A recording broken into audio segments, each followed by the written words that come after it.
7 घंटे सोना चाहिए या 8 घंटे, ऐसा क्वेश्चन पूछा गया है। सो मैं आपकी स्क्रीन पर सबसे पहले कुछ फोटोज शो कर रहा हूं जिसमें आपको बताया गया है कि किस एज के हिसाब से कितना क्या सोना चाहिए। जैसे कि न्यूबॉर्न बेबी होता है वो 14 से लेके 17 घंटे तक सो सकता है, और जो 4 से लेके 12 मंथ का होगा वो 12 से लेके 16 घंटे, और देन 1 ईयर टू 2 ईयर 11 से लेके 14 घंटे। इस तरीके से आपको देखने के लिए ये मिलेगा। एज बढ़ती जा रही है और जो स्लीप है वो घटती जा रही है, मतलब इतनी नहीं घट जाएगी कि आपको प्रॉब्लम हो, एक ऐसे पॉइंट पे रहेगी जितने की आपको अप्रोक्स स्लीप लेनी ही पड़ेगी। ओके, अब यहाँ पर कुछ केसेस ऐसे भी देखे गए हैं कि जो लोग ज्यादा मेंटली वर्क करते हैं, ओके, जैसे कि साइंटिस्ट हुए, जो रिसर्चर्स हैं, ओके, और देन इसके अपोजिट जो फिजिकल एक्टिविटी करते हैं, ज्यादा से ज्यादा बॉडी से वर्क करते हैं, तो इनकी जो स्लीप है वो थोड़ा सा इसके अकॉर्डिंग ना मिली। मतलब कि आपको 1-2 घंटों का डिफरेंस देखने के लिए मिल सकता है, कोई बड़ी बात नहीं है, नॉर्मल है ये चीज। वो ऐसा इसीलिए बिकॉज ऑफ जो मैंने आपको फोटोज बताई थी शुरू में, वो थे जो नॉर्मल लाइफ सर्वाइव कर रहे हैं, ओके, ज्यादा एफर्ट नहीं लगा रहे हैं। और जो लोग ज्यादा एफर्ट लगाते हैं देन उसके लिए कुछ स्लीप के आवर्स यानी कि नींद के घंटे ऊपर नीचे हो जाते हैं। अब आपको मैं 3 स्लीप के बारे में और बताऊंगा, जो कि है monophasic sleep and biphasic sleep and polyphasic sleep. So इन पॉइंट्स में से सबसे पहले हम बात करेंगे फर्स्ट पॉइंट की, जो कि है मोनोफेजिक स्लीप। इसमें क्या होता है, आपको ओवरऑल इकट्ठी ही नींद लेनी पड़ती है, जैसे कि 10 बजे सो गए एंड देन 6 बजे या 7 बजे उठ गए। और सेकंड पॉइंट है बाइफेजिक स्लीप। इसमें क्या होता है, आपकी 2 टुकड़ों में नींद पूरी होती है, जैसे कि आप 5 से लेके 6 घंटे रात को सो लिए एंड देन 1 से लेके 2 घंटे दोपहर में सो लिए। और थर्ड पॉइंट है आपका पॉलीफेजिक स्लीप। इसमें क्या होता है, आपकी मान के चलो 8 घंटे की नींद है, ओके, उसको आप 2-2 घंटे की डिवाइड में करके अपनी स्लीप को पूरा करोगे। मुझे तो सुनने में ही बहुत भयानक लग रहा है, कैसे करते होंगे। 2 घंटे सो लिए, फिर जाग लिए, फिर 2 घंटे सो लिए। बॉडी का बहुत ज्यादा बैलेंस बिगड़ने वाला है। ओके, सो इन तीनों पॉइंट्स में से जो सबसे फर्स्ट पॉइंट है, इस स्लीप को सबसे बेस्ट माना गया है, जो कि है मोनोफेजिक स्लीप, यानी कि इकट्ठी। और इस स्लीप को मैंने भी एक्सपीरियंस किया है। कैसे, मैं अभी कुछ टाइम पहले 1-2 साल पहले कुछ ज्यादा बिजी रहता था, तो मैं बाइफेजिक स्लीप लेता था। 6 घंटे रात को सो लिए एंड देन 1 से लेकर 2 घंटे दोपहर में सो लिए, इस टाइप की चल रही थी। तो इसमें जो मेरे को रिजल्ट देखने के लिए मिला वो उस तरीके के बेहतरीन रिजल्ट नहीं थे जितने की जो मोनोफेजिक स्लीप में देखने के लिए मिले। जैसे कि एक बार में ही स्लीप ले ली 8 घंटे की, एग्जाम्पल दिया था ना मैंने आपको, 10 से लेके 6 बजे तक। सो इस स्लीप में मुझे दोपहर में नैप भी लेने की जरूरत नहीं पड़ती थी, जैसे कि 30 से 45 मिनट सोते हैं ना, एक जस्ट एक कवर अप करने के लिए कि हाँ भैया आधे दिन में जो थोड़ी सी थकान हो रही थी वो हम दूर कर लिए। ऐसा कुछ करने की इसमें मुझे जरूरत नहीं पड़ी। बाकी का बॉडी टू बॉडी हो सकता है और उनके वर्क के अकॉर्डिंग भी हो सकता है। और मैं आपको एक और बात बताना चाहता हूं, ऐसे बहुत से बंदे हैं अपनी नींद को 5 घंटे बल्कि 5.5 या 6 घंटे तक ही पूरा कर लेते हैं, उससे ज्यादा उनको जरूरत ही नहीं पड़ती है। ऐसा हो सकता है, ज्यादा आपको सोचने की जरूरत नहीं है। इसमें जेनेटिक का भी एक इंपॉर्टेंट रोल होता है, इसके बारे में भी आगे बात करूंगा मैं। लेकिन यहाँ पर कुछ लोगों से ये कहना है कि आप उन लोगों की कॉपी ना कीजिए जो लोग 4 से 5 घंटे या 6 घंटे में नींद पूरी कर रहे हैं। ओके, आप अपनी बॉडी के हिसाब से चलिए।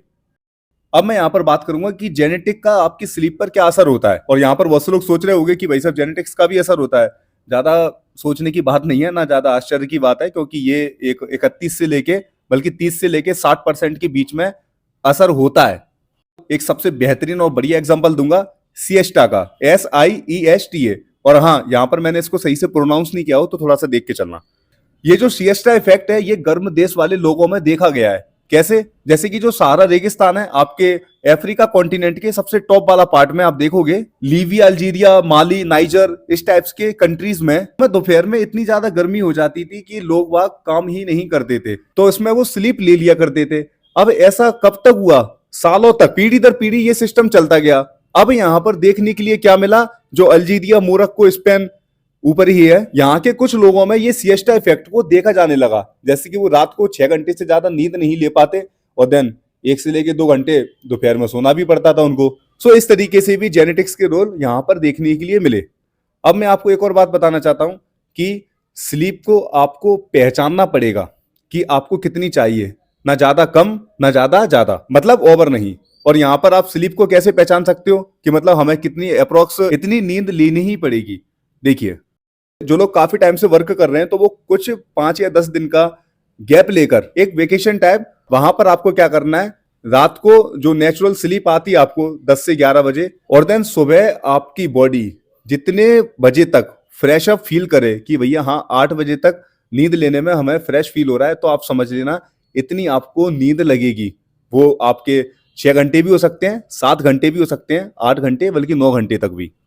और ऐसा आप 5 से लेके 7 दिन बल्कि 10 दिन तक कर सकते हो, क्योंकि आप जो रोज सोओगे और जितने बजे उठोगे वो अप्रोक्स एक ही टाइम नहीं होगा। मैंने जैसे ही बोला ना कि 8 घंटे ही होगा, नहीं, आप कभी 7.5 घंटे भी सो सकते हो, ओके, कभी 7 घंटे भी सो सकते हो। इस तरीके से जो एक एवरेज पॉइंट निकलेगा, बेसिकली एक एवरेज कैलकुलेशन, वो आपकी एक परफेक्ट स्लीप होगी, परफेक्ट स्लीप आवर्स होंगे।